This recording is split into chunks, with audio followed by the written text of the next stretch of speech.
Good morning student. आज हम बात करें मुगल काल में चित्रकला की। मुगल काल में चित्रकला के प्रमुख उद्देश्य मनोभावों की अभिव्यक्ति, सजावट और चित्रकार के शौक उसको पूर्ण करना था। इससे पहले अपन ने मुगल काल में शुरुआत में देखा बाबर के समय बीजहाद चित्रकार का उल्लेख मिलता है।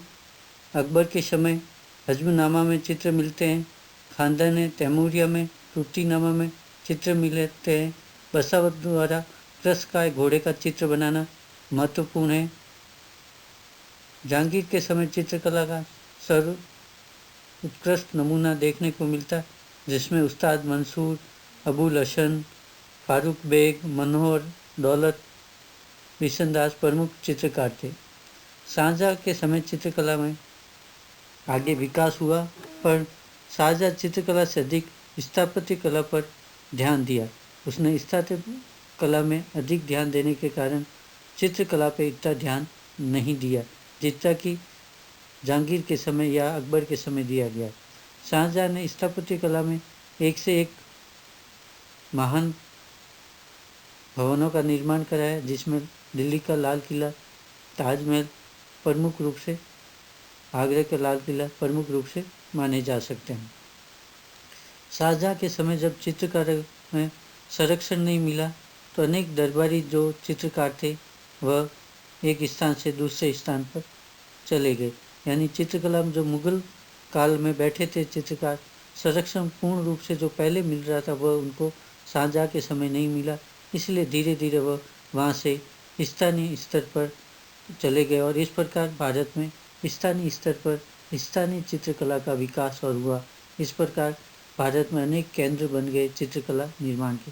फिर भी शाहजहाँ के समय अनेक चित्र बने, जिसमें असंख्यक दरबारियों के साथ उसके उच्च सिंहासन बैठते हुए शाहजहाँ का या बादशाह का चित्रण महत्वपूर्ण है, जिसमें दरबारियों का बैठने का तरीका, उसका खुद का ऊंचा सिंहासन बनाना, ये दिखा रहा है कि सर्वश्रेष्ठ वह है।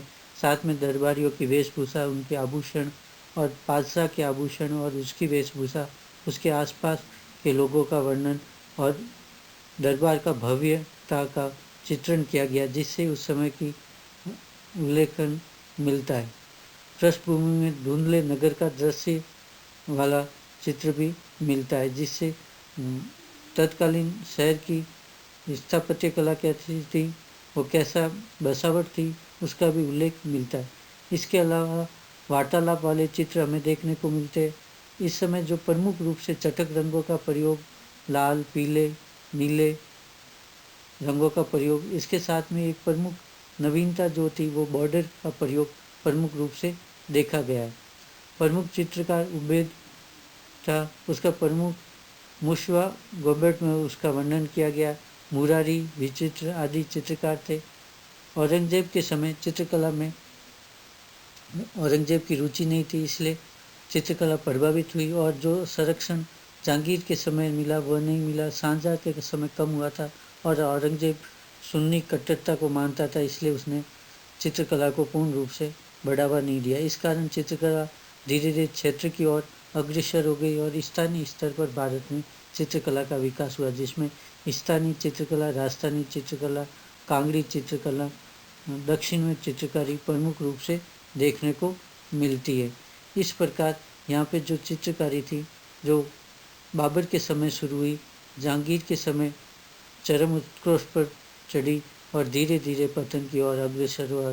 धीरे धीरे मुगल काल में चित्रकारी तो थी, लेकिन स्थानीय स्तर पे प्रमुख चित्रकार चले गए और वहाँ पर उन्होंने चित्रकारी में अपना कला दिखाई और अपने भावों की अभिव्यक्ति की और मनोभावों की अभिव्यक्ति के साथ में सजावट और सभी अपने शौक पूरे किए। इस प्रकार जो चित्रकारी है मुगल काल में स्थापत्य कला को, मूर्ति कला को, सजावट को, वेशभूषा को, तत्कालीन सभ्यता का, संस्कृति का वर्णन करती है। चटक रंगों का कैसा प्रयोग है, वेशभूषा कैसी, उसका भी वर्णन हमें देखने को चित्रकारी में मिलता है। Thank you all of you.